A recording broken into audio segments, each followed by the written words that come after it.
And we're just going to switch gears a little bit, not entirely, but a little bit, and we're going to get into areas of core competencies that are more generalized, and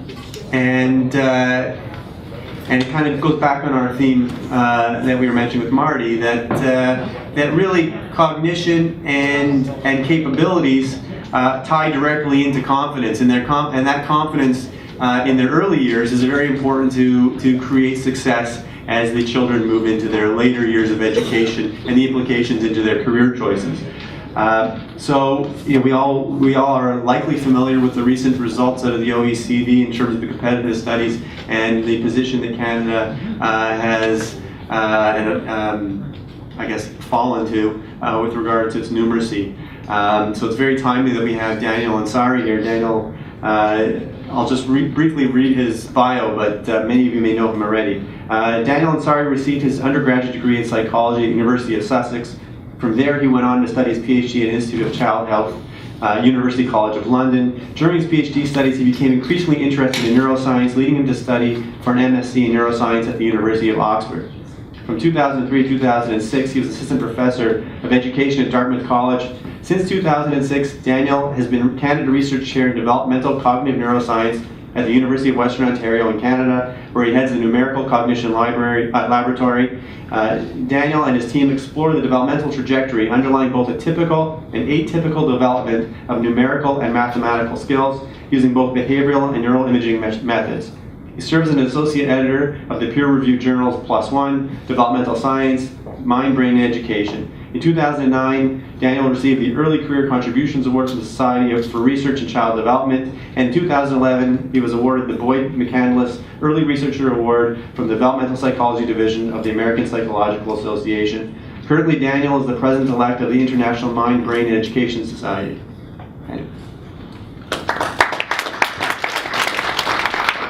Thank you, Scott, and thank you for the opportunity to be here and speak a little bit about our work on numeracy.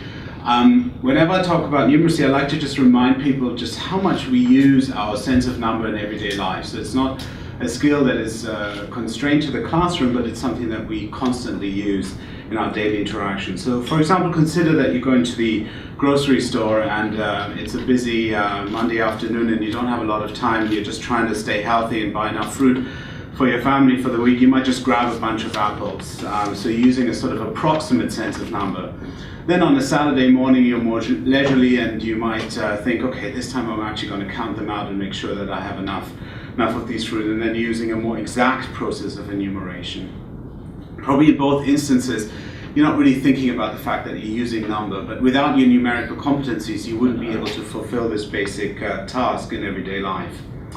If you saw these numbers if this was the first thing you saw this morning, you would have invariably been late for this meeting. On a Saturday morning, you might press the snooze button and decide to go on, but for most of us, our days start with some kind of numerical processing. And there's good reason to think that this has an evolutionary advantage. If you are, let's say, a tiger, and you're surveying this scene and you're kind of hungry, you might use numerical cues to decide which direction to choose as you approach these poor antelopes for your lunch. So numerical processing might inform decisions in animals as well in important ways. And we have good reason to think that there are phylogenetic constraints on our ability to process numbers. Here's just another example. We process numbers for personal reasons and they guide our decision making. In the beginning of a month, this display might be elating. At the end of the month, it might lead to a sense of panic, especially in undergraduate students. And some of us process even more complex relationships between numbers. And what this figure shows is that we don't just process the total number of items in a set, but we also process relationships between numbers. It's something very important across multiple columns, and we use those to make sense and make very important decisions that have long-term repercussions. So just how important is our basic ability to process numbers? We've heard a lot over the last 20 years about literacy and reading abilities, which are of course critical, but it turns out that numeracy is equally important, and there's lots of evidence to suggest that. Binner and Parson in 2005 published a report in the UK that showed that low numeracy increases the probability of unemployment, physical illness, depression, and even incarceration. In other words, there are associations between low numeracy and adverse outcomes.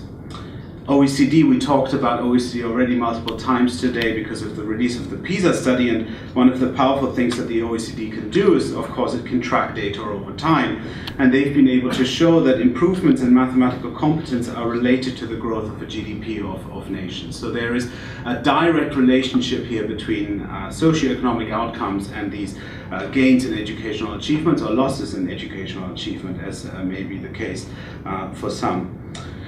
KPMG, the management consultancy, was commissioned by the UK government to estimate the cost of education and the cost of low achievement, and they estimated in their study that low numeracy costs the UK government a staggering 2.4 billion sterling a year, which is a substantial sum of money in lost tax revenue and in the cost of importing skills and so forth.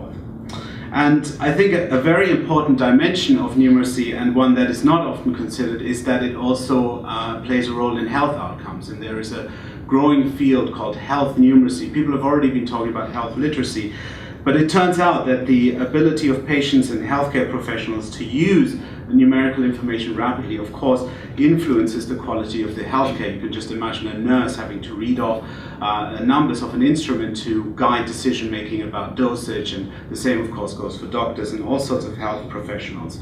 So the ability to use our rapid sense of numbers informs our decision making and can lead to adverse as well as positive outcomes in multiple domains, social, economic, as well as health. I'd just like to highlight one study here that I think is illustrative of this general point, which was published in Proceedings of the National Academy of Sciences earlier this year, in which it was shown that numerical ability predicts mortgage default. And the real methodological elegance of this study was that they were able to show that the mortgage default rates correlated with the consumer's numerical ability independently of the choice of the mortgage. So even if you were to choose a very high-risk mortgage, then your numerical ability still counts for additional variance in explaining whether or not you're going to end up defaulting on your mortgage agreement. So again, a very powerful sort of economic outcome of numerical abilities. This then leads us to really having to ask the question, well, what accounts for individual differences in numerical abilities, and how might we use the information about individual differences in numerical abilities to improve numerical skills over time? Now, when we think about numbers and when we think about learning numbers, and this is very much reflected in the way we assess numbers early in development, we think about arithmetic. We think about children doing sums, about learning addition, subtraction, multiplication, and division. And that's really, if you look at the testing literature, that's where testing starts, with these very, very basic arithmetic abilities. And I'm not going to stand here and deny that arithmetic is not important. What I want to argue is that there are skills even more basic than mental arithmetic that underpin our numerical abilities and that we should be focusing on early in development and early in learning. So this is what I refer to as foundational competencies. What are the early foundations of numerical abilities? And what is scaffolding number competencies early in development? What are some of the building blocks that children need in order to be able to manipulate symbols in the context of doing mental arithmetic, even before they learn how to calculate? What are some of the precursors of those abilities? And the analogy that one might make here, and many of you in this room will be very familiar with the concept of phonological awareness, which is the ability to discriminate sounds in our language, and then later, of course, to link those sounds to letters. And the audiovisual combination of sounds and letters, of course, is a critical scaffold for the development of reading abilities. So do we have anything like phonological awareness in the domain of numeracy? And can we demonstrate these sorts of cumulative effects? Because it has been shown time and time again that there is a sort of Matthew effect in the development of reading competencies, where children who begin a formal education, and even in preschool, who have good foundational skills, who have normal phonological awareness, end up undergoing a developmental trajectory of growth, whereby those children who lack these foundational competencies end up lagging behind continuously. So it's this notion that early developmental foundations lay the scaffold and set the developmental trajectory up in a positive way. So the question is, do we know anything about these foundational competencies in math? And it turns out that over the last 3 decades or so, people have really started to make a lot of headway in understanding the very low-level foundations of our numerical abilities. And much of this research has focused on understanding how we process sets independently of symbols, and how animals and very young infants might be sensitive to these non-symbolic representations of numbers, such as this array of dots here. And research has shown that animals can discriminate between sets of dots, that young infants are sensitive to differences in the amount of dots, in the number of dots in the display. I won't go into the details of the results here, but there's lots and lots of research suggesting that there are phylogenetic constraints on our numerical abilities and that we can measure a sensitivity to a number very, very early in development. And brain imaging has played a critical role here in identifying the brain regions that seem to be important, underpinning our sense of number, and we can indeed show that these brain regions are sensitive to numerical discriminations, non-symbolic numerical discriminations very early in development. So we know that there's sensitivity to numerical magnitude, the total number of items in a set, that we can measure this from infancy onwards. It's measurable in other species. There are developmental changes undergoing this sensitivity to numerical magnitude. We become increasingly better at discriminating numerical magnitude, and we know something about the brain systems.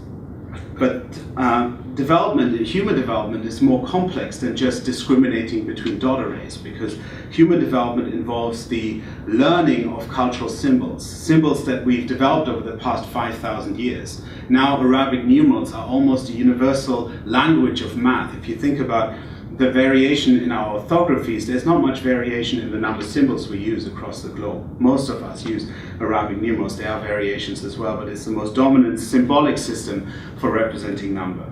And development, we can measure in animals, that we can measure very early development, and this symbolic system. And we think that this process, this developmental process of mapping, is a critical scaffold for the later development of mathematical skills.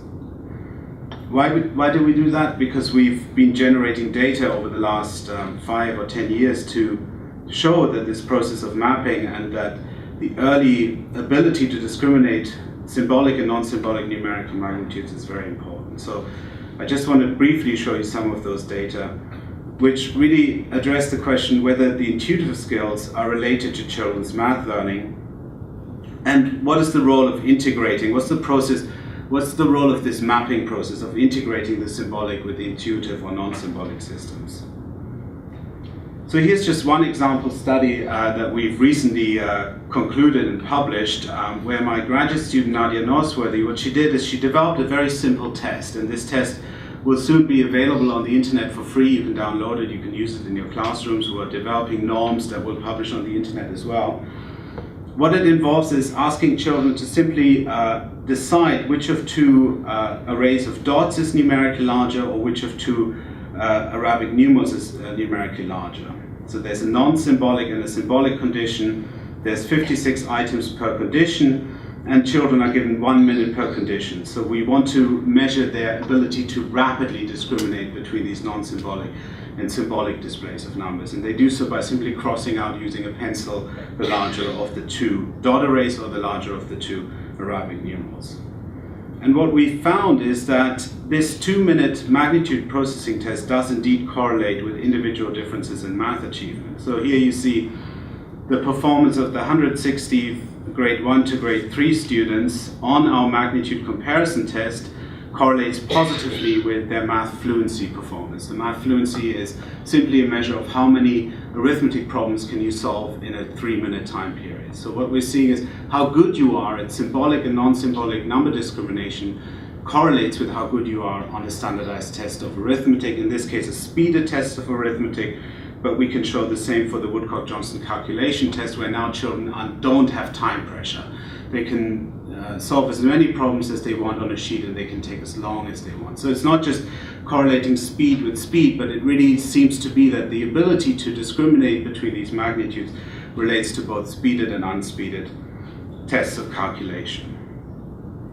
But we know that correlation is not causation, and there might be bidirectional relationships. So we've also been asking whether performance on this kind of test, this basic symbolic, non-symbolic magnitude discrimination test, whether it predicts performance over time. And this is work done in collaboration with the Toronto District School Board, where we were very lucky to be able to collaborate and test 268 children in senior kindergarten on our paper and pencil task. This was from NW1 family of schools. At the time, Annie Appleby was the superintendent there, and she invited us to collaborate, and Samuel Zhang from the Research and Assessment Department helped us to link our data to the achievement data of the children from this family of schools. And we are now able to link the performance of the SK children on our paper and pencil task to their first grade report cards. So the school board permitted us access to their first report card grades in first grade, and we're able to show that individual differences on our paper and pencil task do predict individual differences in how well the teachers think the students are doing very early in elementary school. So here are the results from that. So it's a 6 months gap, so we're able to do a predictive relationship here. And what you can see on this graph is 3 levels of performance as indicated by the teachers on the students' first report cards, progressing with difficulties, progressing well, and progressing very well. And what you can clearly see is that the performance 6 months early on our paper and pencil task has an effect on how the teachers are rating the performance of the children. So those children who the teachers think are progressing very well perform better on our paper and pencil task than those children who the teachers think are progressing with difficulties. So in other words, 6 months earlier, the individual differences in performance on our test tells us something about the way in which teachers are going to rate these children.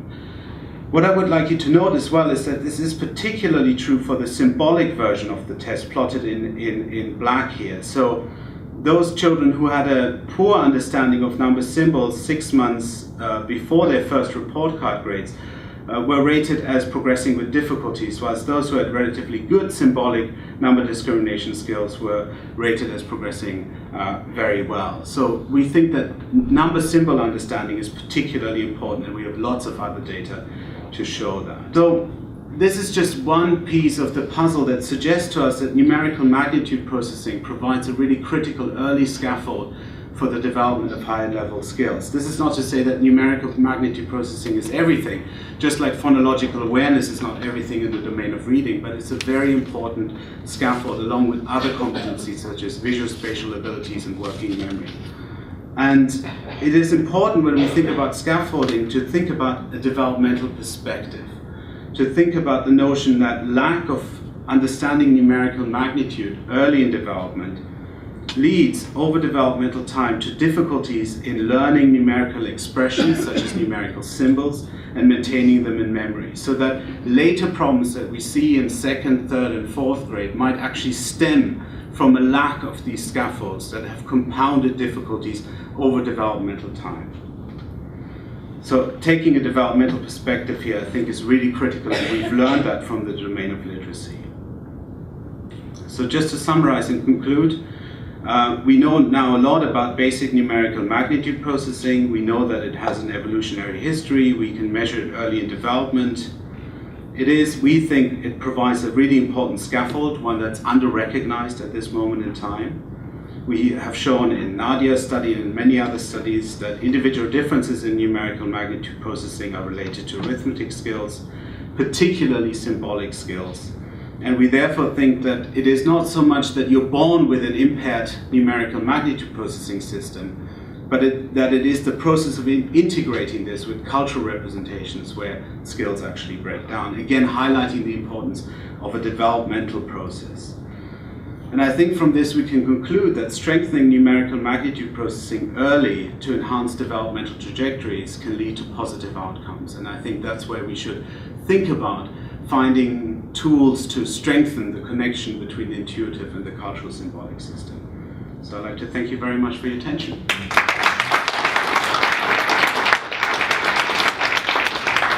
Thank you, Daniel. I think one of the important things to take into consideration based upon what you had said is that your pencil paper test is able to identify potential weaknesses and a trajectory towards weakness in the future. What about remediation and communicating that weakness to the teachers so that they can take action early? Yeah. I think you're right. It's only a test. It doesn't help anybody. It just helps in identifying kids who might be at risk. And I should say, you know, the 2-minute test is really just a screener. It's just going to show you whether there is maybe going to be a weakness. We've done work to show that it's reliable and valid, so we're quite confident about, you know, the reliability, validity of the tool. But intervention is the next important step, and I think there's lots of things that can be done early in junior and in senior kindergarten related to quantity processing, related to ensuring that children really make that link, that they understand the meaning of symbols, and that they also understand the relationships between symbols. So ordinality is something very important as well, and we're now developing a sort of second test that doesn't look just at magnitude comparison, but looks at children's understanding of this sequence of numbers, because later on the sequence of numbers becomes so useful to us. You know, if I asked you to discriminate 353 from 354 dots, you wouldn't be able to do that. But if I show you the sequence of numbers, you can do it immediately. You can tell me immediately which one is larger. And you do that not by reference to the quantities, but by reference to the order within a sequence. So the use of number lines as spatial reference frames for numerical magnitudes and positions within a sequence can be useful as well. But in intervention development, I think we're still in the very early stages. There aren't as many good interventions that sort of harness this literature as much as the harnessing has occurred in the domain of literacy, simply because we're still very much behind the research developments in literacy. I'm remembering during your talk some of the writing of Steven Pinker in Stuff of Thought. And one of the really cool points he makes is that our language actually says something about the physical nature of our world. So even at an early age, when we tell kids about, oh, well, watch out for the edge. Edge actually implies a two-dimensional structure that has a sharp edge on it, whereas when we talk about the rim of something, it implies that there is a roundness to the item. And I wonder if there's a role for that kind of semantic awareness using a little bit of literacy intervention for exactly what you're talking about. I think so. I think especially with things that are related to the more spatial component of math. I think there definitely is needs to be considerations around the language that we use. I'm not so sure about these more basic foundational skills that have to do with understanding quantities, because we know that, you know, animals who don't develop language still have a sensitivity to these quantities. So I think that's maybe a little bit different. But I love the example that you started with, which was, I'm going to go get a bunch of apples. And the context is, I'm going to eat those apples. So a bunch is not going to be more than I will want to eat over a certain period of time. So there are these things that kind of come together for your purposes eventually. Absolutely, yeah.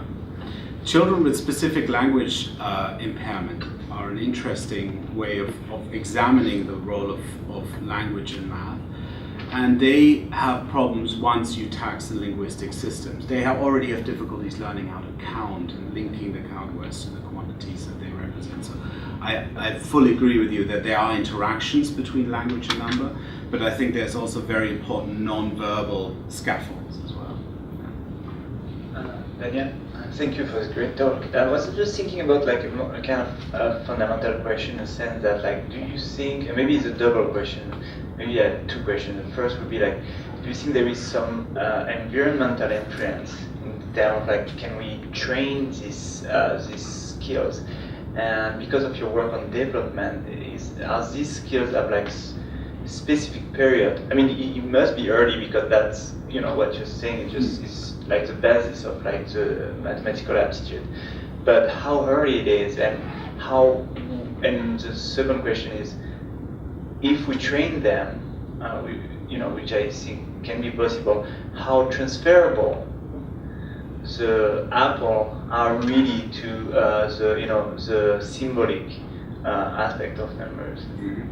It's a great question. I think that that it is not so much that you need to train the precision of sort of the non-symbolic intuitive system. Some people argue that. I would argue that it's more in making number symbols meaningful, because it is number symbols that kids need to use in the context of formal education.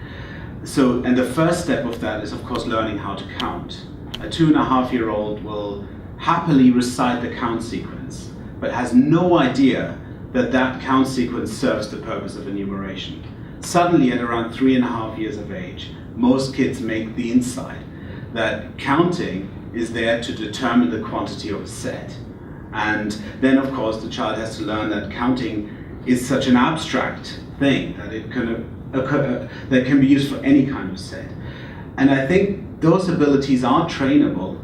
There's beautiful research showing that parents of young children, the more they talk about numbers, the earlier their children make this insight that counting is used to determine the quantity of sets. So there's also an important role here, I think, for families, because in the domain of literacy, we, I think, all recognize now that reading to your children is a really good idea.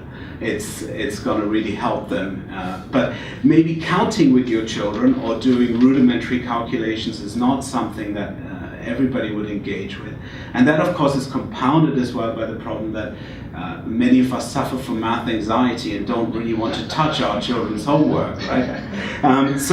But I do think there's malleability precisely because we're essentially teaching children to use cultural symbolic representations, and that's a learning process, right? You're not born with a sensitivity to number symbols, just like you're not born learning how to read. So what's the connection between numeracy and cognition? Just to make that connection, is it the inability to synthesize the symbol to the concept? Is there a higher order executive function that may be in need of development? What's the connection there? I think you need to ask that question developmentally. So I think initially it is about connecting quantities to symbols. But then you also need to maintain them in your working memory. When you're solving a 3-digit multiplication problem, the answer doesn't pop into your head. You need to break the problem down into multiple steps. You need to do various operations. That will tax your working memory system. And that occurs later. But that's again the notion of scaffolding is, you can't say it's either working memory or it's numerical magnitude processing. It's both at different stages of learning that interact with one another.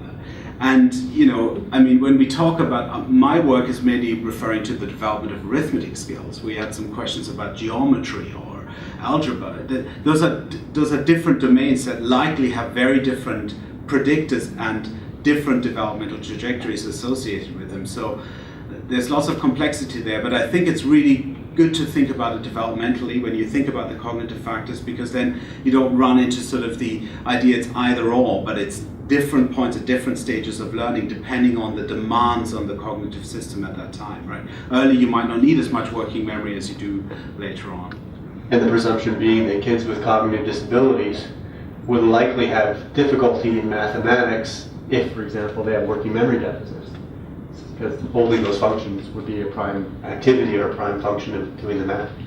Yeah, there are kids with developmental dyscalculia that definitely show an impairment in number symbol processing. I didn't have time to show the data, but we have lots of data on that, and activate their brains very differently when they're processing number symbols. But if you have a working memory impairment, you could be very good at math, but if math ends up taxing your working memory beyond its capacity, then that could look like you're dyscalculic. So that's important as well, to sort of distinguish between primary and secondary deficits, and to also, I would say, very importantly, beyond the cognitive components, to bring in the emotional side of things, because there are children who avoid math because of a negative experience, despite being cognitively fully prepared to engage in math, and then engage in a process of avoidance that carries all the way through their education, and in terms of their math skills,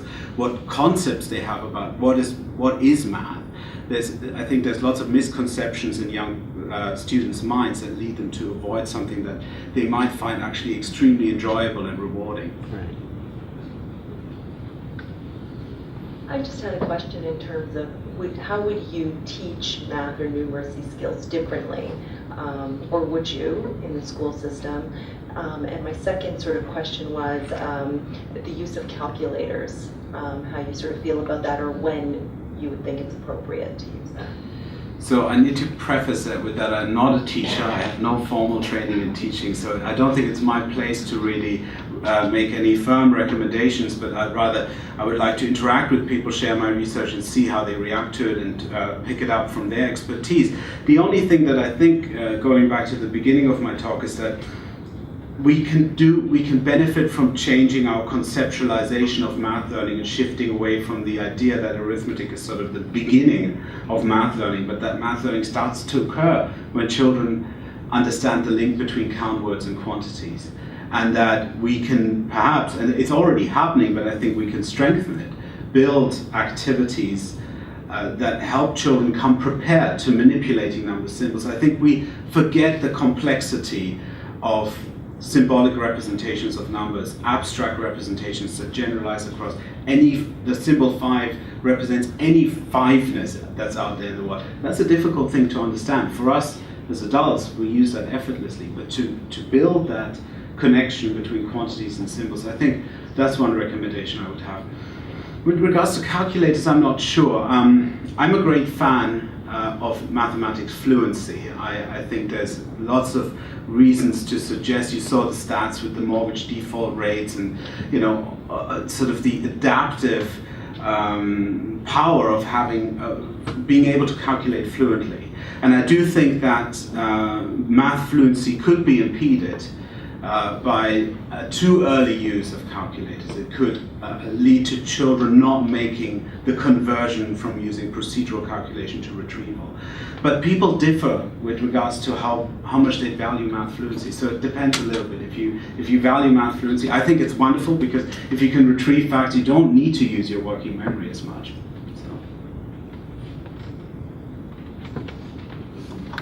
Thank you, then.